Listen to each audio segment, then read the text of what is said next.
The day began like any other. Children were walking to school, workers were rushing to their jobs, and markets were filling with the sound of voices. The world was alive with its usual noise, but all of that changed when the sky darkened. At first, people thought it was only heavy clouds or perhaps a sudden storm. Then the clouds broke apart, and what appeared above them was not weather at all. Vast black shapes moved slowly across the sky. They were not planes nor balloons, nor anything human eyes had seen before. They blocked the sunlight with their enormous size. Some of the shapes glowed faintly with blue light. Others carried strange markings that no one could understand. These were ships, not made for the sea, but for the endless dark above the stars. Fear spread as people stared upward. Phones captured the sight, and within minutes, news networks carried images to every screen on Earth. Cities fell silent. Traffic stopped. Soldiers were called to their stations. Children cried in confusion as their parents pulled them inside. The world had always wondered if it was alone, and in that moment, the answer arrived in terrifying silence. The ships moved with unnatural grace. They did not roar like rockets. They drifted smoothly, as if they were not bound by the same rules of gravity as human machines. Military jets rose into the air to meet them, but the difference in power was clear. The alien ships did not respond with warning shots. Instead, a beam of light cut through the first squadron of jets, and in seconds they were gone, leaving nothing behind but smoke. Panic followed. Sirens screamed across the cities. Governments tried to speak to the invaders, sending messages in many languages asking who they were and why they had come. No reply came. The only answer was another strike. This time, the light beams fell upon the ground. Buildings shattered, bridges collapsed, and entire streets were swallowed in flame. The people ran. Families carried whatever they could hold. Some fled to the countryside, while others hid in basements and tunnels.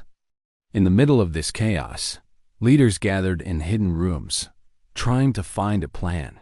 They had trained for wars with each other. But no one had prepared for this. Satellites showed the scale of the invasion.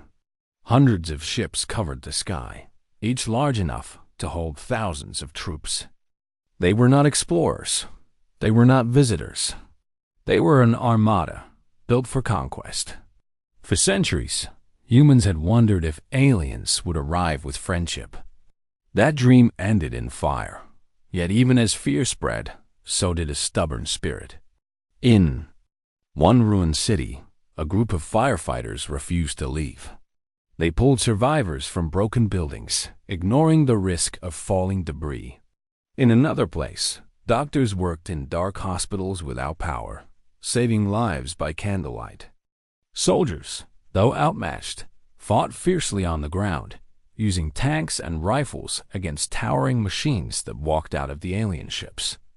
They knew they could not win, but they would not surrender so easily.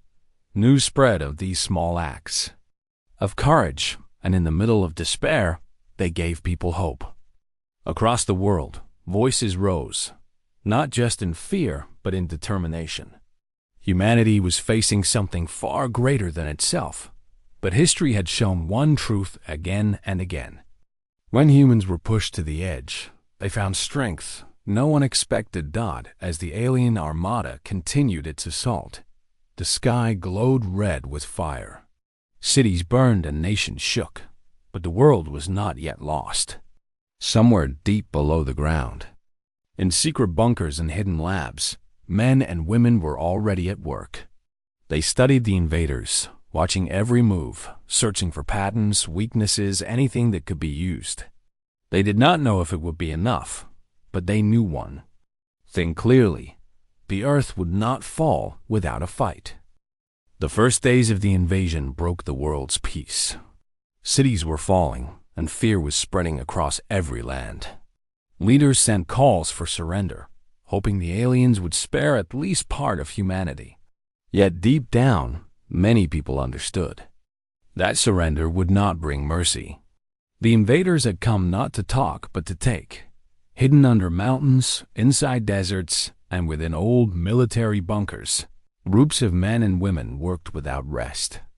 They were scientists, engineers, and soldiers who had prepared for unknown threats. Now, their hidden projects were humanity's last chance. Among them was a quiet engineer named Aaron. He was not a soldier nor a politician.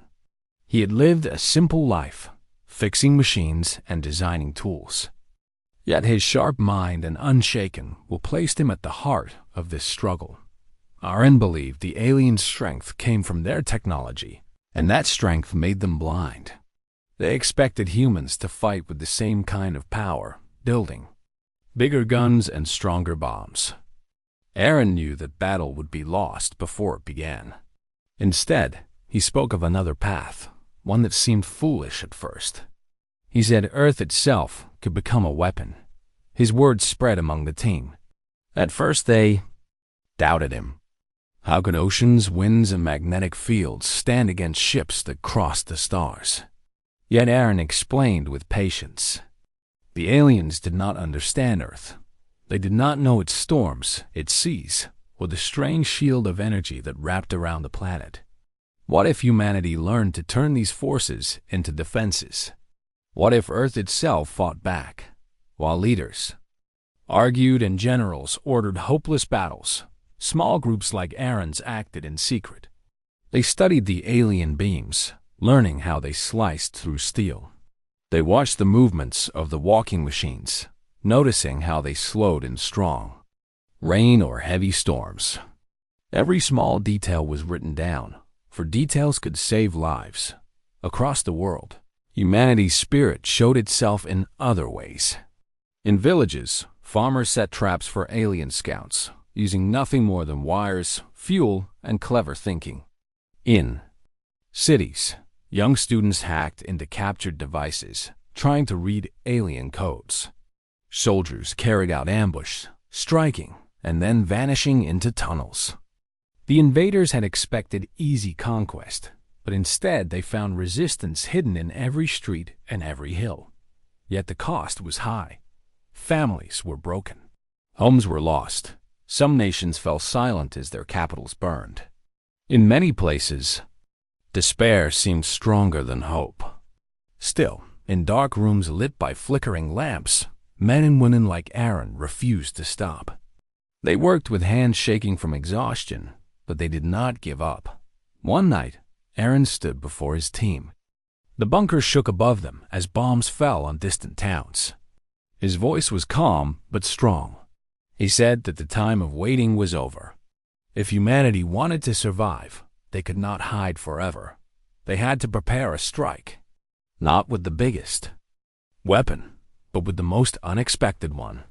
He showed them his design. It was not a cannon, not a missile, but a machine built to connect with Earth's natural power. It could draw on storms, guiding lightning like arrows. It could shape the tides, turning waves into walls. It could even touch the invisible shield of magnetism that stretched far into space, bending it into a trap. The team stared in silence. It sounded impossible, yet in their hearts they felt a spark.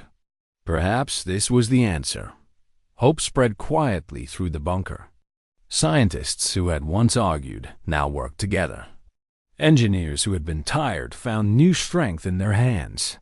Soldiers guarded the entrances with sharper eyes, knowing something important was being built below their feet. Every person believed they were part of something greater than themselves. Above them, the alien Armada continued to darken the skies. New ships arrived each day, and the burning of cities grew worse. Humanity's leaders were losing control, and some spoke only of surrender. But far from their voices, in secret places, a new plan was being born. Aaron looked at the maps of Earth pinned to the wall. He traced his finger across the oceans, the mountains, and the storm belts. The planet itself was vast, alive, and untamed. If the aliens had come to conquer a simple people, they had made a mistake. for they were not fighting only against humans. They were fighting against Earth itself.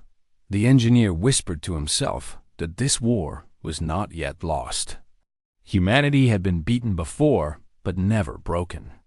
The aliens would learn that lesson soon. The invasion continued with heavy force. Alien ships floated above cities, their shadows stretching across the land like endless night. Beams of energy destroyed buildings, and walking machines patrolled the streets. To many, it seemed humanity had no chance. Yet far from the eyes of the invaders, resistance was beginning to rise. Aaron and his team still worked in their hidden bunker, preparing their strange device.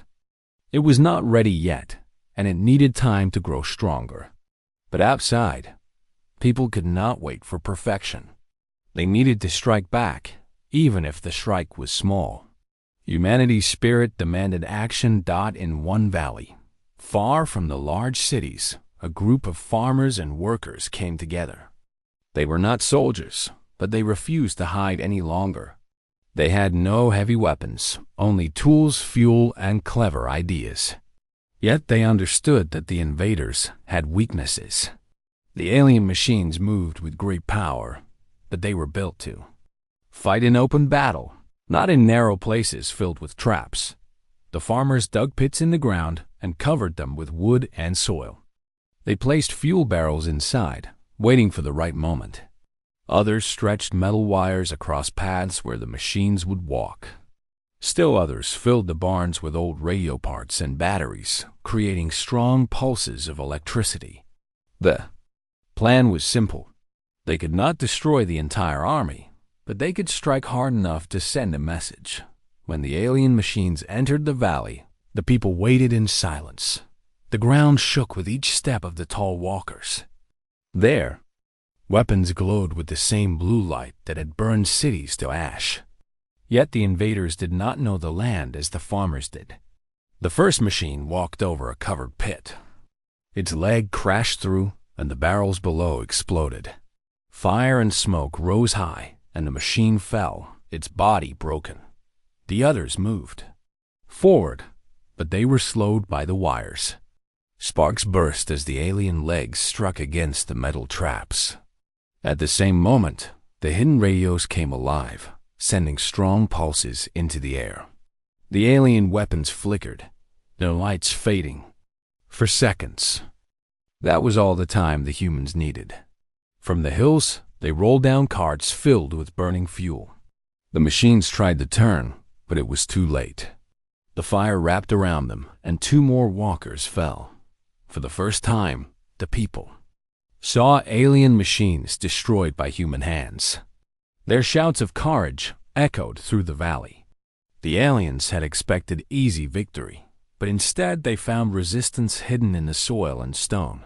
News of this counterstrike spread quickly. Other groups began to copy the tactics. In forests, hunters set traps with logs and rivers. In towns, workers built tunnels and used smoke to confuse alien sensors. Every small victory gave hope, and hope was a weapon stronger than fear. Aaron heard of these attacks while he worked. His heart lifted when he learned that ordinary people, without advanced weapons, were standing against the invaders. It proved what he had believed all along. The aliens had strength, but they lacked imagination. Humans had lived on this planet for thousands of years, learning every hill, every storm, every shadow. That knowledge was now their greatest weapon. Yet, the alien response was swift. More ships came to crush the uprisings. Energy beings struck down villages, and soldiers with strange armor marched through streets. The cost of resistance was heavy, but even so, the movement could not be stopped. For every village burned, 2 more rose in defiance. For every machine that fell, more humans found the courage to fight. Aaron knew these small battles were only the beginning. His device would soon be ready, and with it, Earth itself would rise to join the fight. But before that day, humanity had to survive the storm. Every counterstrike bought more time, and every delay weakened the invaders' confidence. On one quiet night, Aaron stood outside the bunker, looking at the stars. Alien ships glowed faintly as they drifted across the sky. They looked powerful, almost eternal, yet Aaron no longer saw them as untouchable. He thought of the farmers, the workers, the soldiers, and the children who had stood against those giants. He whispered to himself that the aliens had made their greatest mistake. They had thought humans would kneel in fear. Instead, they had taught humans how to fight as one. The first counterstrike had begun, and it was only the start. The resistance across Earth was growing. Small victories filled the hearts of people with new strength. Villages, towns, and even children began to believe that the alien armada was not impossible to fight. Yet everyone knew that traps, wires, and fire alone could not win a war. Humanity needed something greater, something the aliens would never expect. That task rested on Aaron and his team, deep inside their hidden bunker. The bunker was built on stone, far from the cities. From above it looked like an empty hill, but below, dozens of people worked day and night. Engineers carried heavy parts, scientists filled boards with numbers, and soldiers guarded the entrance with silent determination. The air was hot with the sound of machines and the hum of energy. In the middle of it all stood Aaron, his eyes fixed on the strange device that was slowly taking shape. Unlike normal weapons, the device looked unfinished, almost alive. It had tall rods that reached upward like trees, thick coils that glowed faintly, and wires stretching like veins across the walls. It was not designed to fire bullets or beams. It was designed to reach into the heart of the planet itself. Aaron called it the EARTHLINK, that the Earthlink could connect with the natural forces of Earth. The oceans, the storms, even the invisible shield of magnetism around the planet could be touched and guided. Aaron's idea was simple, yet daring. If humans could not build machines stronger than the aliens, then they would use something far older and more powerful. They would use Earth itself. One evening, as the team gathered around the device, Aaron explained his plan once more. He spoke in a calm voice, but his words carried weight. He told them that the oceans could rise as walls against landing craft. He told them that storms could be called to strike the skies with lightning, tearing through alien ships. He even spoke of the magnetic shield that stretched far into space, a field the aliens had ignored because they did not understand it. With the Earthlink, this shield could be shaped into a trap, strong enough to burn the invaders' machines.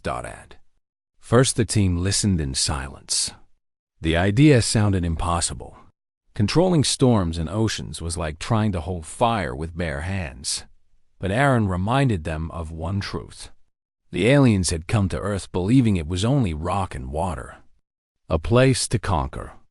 They had never considered that the planet itself could rise against them. That was humanity's advantage. The work became harder. The device required rare metals, and soldiers were sent to recover them from ruined factories. It needed massive energy, so engineers built underground generators that shook the walls. Each piece was carried with care, for even a mistake could end the project. Yet no one complained. Every person knew the future depended on a dot in the quiet hours of the night. Aaron often walked among his team, speaking softly to those who grew tired. He reminded them of the families waiting above, the children hiding in shelters, the farmers fighting in the fields. He said every bolt tightened, every wire connected, was a step toward survival. His words gave strength where none remained. Outside the bunker, the war raged on. Alien ships circled like vultures, striking cities without mercy. Machines walked across burned land, searching for resistance fighters, but they did not know of the Earthlink. The invaders believed humanity's spirit was breaking, when in truth, it was hardening. One day, a soldier rushed into the lab with news. Another town had fallen, and thousands had been taken. Silence filled the room. Many lowered their heads, their hearts heavy. But Aaron placed his hand on the device and said the time of hiding would soon be over. The Earthlink was almost ready. The first test was planned for the following night. The team gathered in the control room, the walls trembling with the sound of generators. Lights flickered, and the air grew heavy with electricity. Aaron stood before the main switch, his face calm but his hands firm. He told the team that whatever happened tonight would decide the path of the war. Then he gave the signal. The device came alive with a deep hum, as if the ground itself was speaking. The rods glowed, and arcs of light danced across the wires. Outside, the skies grew darker, and clouds formed quickly, twisting in unnatural shapes. The ocean miles away began to rise with sudden waves. For a moment, the team stared in awe. The Earthlink worked. The storm above broke with thunder, lightning striking in great chains. A patrol of alien ships passed through the clouds at that moment. The bolts crashed into them, tearing holes in their shields and sending two of them falling into the sea. Cheers erupted in the bunker. For the first time, humanity had struck not with traps or rifles, but with the full force of Earth itself. Aaron did not smile. He knew this was only the beginning. The device was still unstable. One wrong push, and it could destroy the bunker itself. But the test had proven the idea. The Earth could be turned into a weapon, and the invaders had no defense against it. That night, while the team rested, Aaron stood alone in the control room. He looked at the glowing coils and whispered to himself that Earth was awake now. The aliens had come with fire and steel, but they would soon learn they were not fighting a weak world. They were fighting a planet that had chosen to resist. The hidden weapon was ready to rise. The first test of the Earthlink had changed everything. For the first time since the invasion began, alien ships had fallen not to traps or rifles, but to the power of the planet itself. Aaron and his team had seen lightning rip through metal that no human weapon could touch. That small victory gave them courage, but it also carried a heavy truth. The aliens now knew something was rising against them. In the days that followed, the team worked harder than ever. The Earthlink was strengthened with more coils, more rods, and deeper connections to the planet's energy. Engineers rebuilt the generators to handle stronger flows, and soldiers carried in new materials from secret caches across the land. Everyone in the bunker understood that soon the device would not only strike but defend. Aaron's dream was to build a shield. He explained to the team that the same magnetic field which stretched across Earth, invisible but always present, could be shaped like armor. If the Earthlink could guide it, then beams from the alien ships would fail to cut through. Humanity would have its first real defense. The idea sounded impossible, yet no one laughed. After seeing lightning obey their command, no one doubted what the planet could do. Above ground, the world was falling deeper into ruin. Cities burned with endless fire, and the air was filled with smoke. Alien machines marched through streets, capturing humans and destroying anything that resisted. Yet whispers of the storm that had brought down 2 alien ships spread quickly. People told stories in shelters and bunkers, stories of Earth itself fighting back. Hope grew like a small flame, fragile but steady. The aliens, however, were not blind. They sensed resistance growing and sent larger patrols into the skies. Their ships searched the seas and mountains, looking for the hidden source of the storm.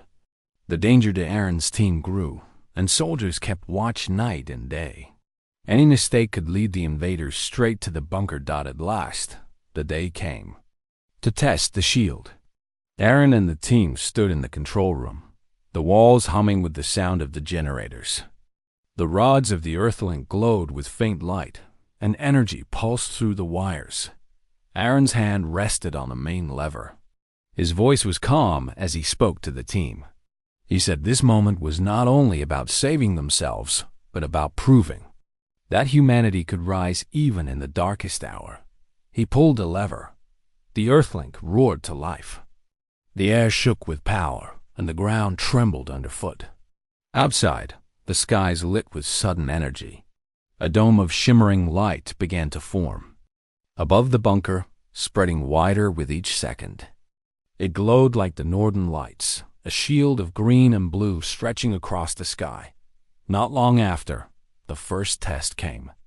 A patrol of alien ships spotted the glow and moved in to attack. Their beams of blue energy rained down, but when they struck the shield, they scattered harmlessly. Sparks danced across the surface, but nothing broke through. For the first time since the invasion began, alien fire had failed. Inside the bunker, cheers filled the air. Men and women embraced one another, their eyes bright with tears. The impossible had been done. Humanity had built a shield strong enough to block the invaders' most powerful weapon. Aaron did not cheer. Instead, he stood silently, his gaze fixed on the glowing sky above. He knew this was only the first step. A shield could protect, but soon they would need to use it on a larger scale. They would need to shield entire cities, not just a single bunker. The aliens were stunned.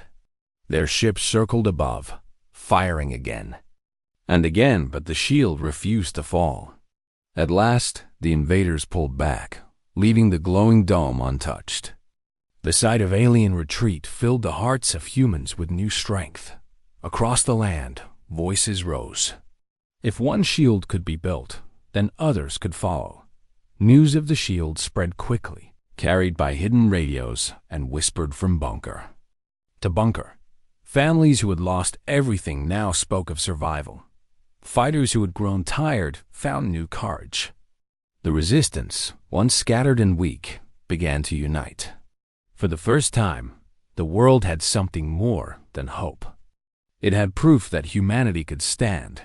That night, Aaron sat in the control room, the hum of the Earthlink still filling the air. His face showed no smile, yet inside his heart burned with quiet fire. The aliens had thought their weapons could not be stopped. They had believed humans would break. Instead, they had seen something impossible. A shield, not made of metal or stone, but of the very force that wrapped the earth itself. Aaron whispered to himself that the war had turned. Humanity was no longer only surviving. Humanity was preparing to win. The impossible shield had risen, and with it, a new chapter of the war had begun. The shield had changed everything. For the first time, the humans on Earth felt a power that could match the invaders. Cities no longer burned without hope. Villages were no longer easy targets. Even children whispered stories of the glowing dome that blocked alien fire. But Aaron knew the shield alone would not win the war. Humanity needed a strike that would shift the balance completely. Inside the bunker, the Earthlink was already preparing. The device had grown stronger with every test, connecting deeper with the planet. Rivers, winds, and even the magnetic field of Earth moved under its influence. Aaron and his team had discovered something extraordinary. The planet itself could fight, not just block, the alien attacks. The next step was to guide that power into one massive, coordinated strike. The team began planning. Soldiers and engineers mapped the skies where alien ships flew, predicting their paths. Scientists studied the oceans and winds to direct the power without harming civilians. Every detail mattered. One small mistake could waste all the energy, or put the planet in danger. But the humans worked tirelessly. They had learned the aliens were strong, but creativity, unity, and courage gave them something the invaders could not match. Outside, humans continued their fight. Resistance groups, inspired by the first counterstrikes, were now moving together. Farmers, workers, and soldiers shared information, and traps became more sophisticated.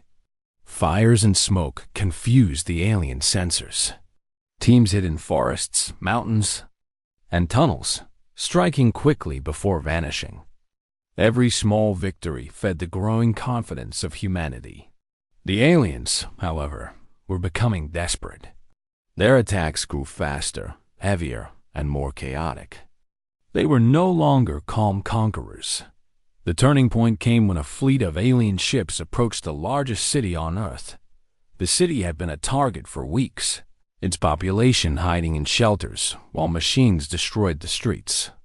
The invaders believed humanity would crumble here, that fear would win. But Aaron had prepared. The shield was active, covering the city, and the Earthlink was ready to guide the planet's power.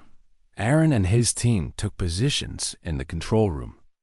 Every wire, every rod, and every coil pulsed with energy. Aaron spoke quietly to the team. He told them to focus, to trust the Earth, and to strike when the time was right. Outside, the alien fleet moved into position. Their energy beams glowed brighter than ever. Soldiers braced themselves. The first wave of attacks hit the shield, but the light shimmered and absorbed the strikes. Not a single human life above was lost. Then Aaron gave the command. The Earthlink roared with power. Winds lifted in the spirals over the city, forming massive walls of air. Lightning cracked from clouds above, striking alien ships with precise accuracy. The oceans responded, waves rising to crash against landing crafts and lower ships. Every movement of Earth itself became a weapon, guided by the humans below. The alien fleet tried to respond. They fired more beams, sent machines to the streets, and launched smaller patrols to locate the source. But the power of the planet was greater than anything they had faced. Machines fell into oceans, ships were shredded by lightning, and patrols fled the rising storms. The city survived. Humanity had struck back, and the world witnessed its first major victory when the last alien ship retreated into the skies. The people of the city came out of shelters. They stared in awe at the glowing clouds and the lightning fading in the distance. They had survived a battle that once seemed impossible. Across the planet, other resistance groups cheered as news spread. Humans had discovered the power of unity. Courage and creativity combined with the strength of Earth itself died in the bunker. Aaron and his team allowed themselves a small moment of relief. They knew the war was far from over. There were still alien fleets, and many battles lay ahead. Yet something had shifted. The invaders no longer ruled with certainty. Humanity had proven it could fight back. The turning point had come. Aaron walked quietly among his team, speaking softly. He reminded them that this victory was a signal to the world. Every human, no matter where they were hiding, could now believe in their strength. Every small act of resistance, every hidden trap, and every brave decision mattered. The planet and its people were no longer victims. They were a force. That night, as the city slept under the protection of the shield, Aaron stood outside the bunker, looking at the stars. Alien ships were still far away, but they would return. Yet he no longer feared them. Humanity had changed. The turning point had arrived, and soon, the Earth itself would guide the next strike. The war had entered a new chapter. Humanity was no longer running. Humanity was standing tall. The time had come. After months of preparation, trials, and small victories, humanity faced the alien Armada in what would be the final battle. The Earthlink was now at full power, stronger than anyone could have imagined. Cities across the planet had been fortified with shields, and humans had learned to work together in ways that once seemed impossible. Aaron and his team stood at the heart of the network, ready to guide Earth's strength against the invaders. Above the planet, the alien fleet appeared like a black cloud, stretching across the horizon. Thousands of ships moved with perfect formation, each one ready to strike and destroy. They had learned of the resistance, but they still believed humans were weak. They did not understand that Earth itself had joined the fight. Inside the bunkers, the control rooms were filled with a quiet determination. Soldiers monitored the skies, Scientists adjusted energy flows, and engineers ensured that every part of the Earthlink was working perfectly. Aaron walked among them, nodding quietly. He reminded everyone that courage and focus were the greatest weapons of all. As the aliens descended, the first attack began. Beams of energy shot toward the planet, striking cities and forests, but the shields held. The light shimmered across the world, pushing back the alien fire. Lightning cracked from the clouds, guided by the Earthlink. Waves rose from the oceans to crash against the ships, while tornadoes swept across open lands to slow down the invaders' machines. Humanity fought not with simple weapons, but with the combined power of people and planet. Aaron watched the battle unfold on his screens. He saw ships fall, one after another, consumed by lightning or dragged into the ocean. Soldiers cheered as patrols of alien machines were destroyed by sudden storms. Everywhere humans had prepared, the planet responded. The impossible was happening. Humanity was winning, yet the aliens did not give up. They sent their largest ships toward the main cities, trying to break the shields. They used beams more powerful than ever, and massive machines marched to destroy any resistance. The stakes had never been higher. Humanity's survival depended on one final push. Aaron knew what had to be done. He instructed the team to focus all energy on one coordinated strike. Every shield, every storm, every force of Earth would come together to create a single, unstoppable wave. The plan was dangerous, but it was the only way to end the war. As the alien fleet reached the first city, Aaron pulled the main lever. The Earthlink roared like a living being. Clouds twisted, winds howled, and lightning struck with precision. The ocean surged in massive waves, striking the alien ships like a wall of living water. Mountains trembled as the ground rose in certain places, crushing machines on the land. Energy flowed across the planet, guided by humans who had learned to trust the Earth itself. The alien Armada faltered. Ships collided with one another, torn apart by storms and waves. Machines sank into oceans or were crushed by sudden landslides. Patrols fled in confusion, their coordination broken. The invaders had never faced anything like this. Humanity, once thought weak, had become a force no alien could control. In the control room, cheers filled the air. Soldiers hugged engineers, and scientists smiled through tears. Aaron allowed himself a small nod. He had no time for celebration yet, but he knew the battle was nearly over. The aliens were losing, and humanity had turned the war into a fight they could win. By nightfall, the alien fleet began retreating. The survivors fled into space, leaving behind their largest machines and ships. The Earth itself calmed, the storms fading, the oceans returning to normal. Humans emerged from their shelters to see the stars clear above and cities still standing. The planet had fought alongside its people, and together they had achieved what was once impossible. Across the world, humans celebrated quietly. Families reunited, resistance fighters shared stories of courage, and communities rebuilt. The invaders were gone, and Earth was free. Aaron stood outside the bunker, looking at the horizon. The scars of war were visible, but the spirit of humanity had never been stronger. He whispered to the wind, thanking the planet and every person who had fought. Earth had shown that it was not a weak rock in space. It was alive with strength, and its people were ready to protect it. Humanity had faced the impossible and won. The final stand had proven one truth: courage, unity, and trust in the planet could overcome any challenge. The aliens had underestimated humans, but now the world had a story of victory to inspire generations. Humanity would rebuild, stronger and wiser, always remembering the day Earth itself became a weapon of hope. Aaron turned back to the Earthlink, knowing that the device, the shield, and the storms had done their job. The battle was over, but the memory of unity and strength would last forever. Humanity had faced the impossible and emerged victorious.